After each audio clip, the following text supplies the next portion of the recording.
No vull deixar passar la data d'avui, 315 aniversari de la batalla d'Almansa, sense fer una reflexió al voltant d'aquesta efemèride, però sense deixar de costat el 774 dia de pandèmia ni el 61è dia d'invasió d'Ucraïna o el quart aniversari de l'inici de les emissions de la nova televisió autonòmica des dels estudis de Burjassot.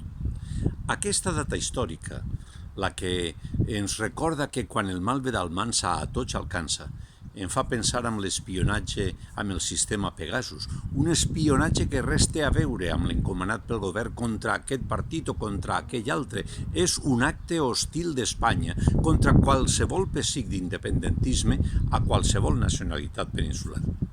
En aquest sentit, i vista la història que s'ha comportat, em ve a la memòria una frase del diplomàtic britànic Shaun Riordan, autor del llibre La nova diplomàcia.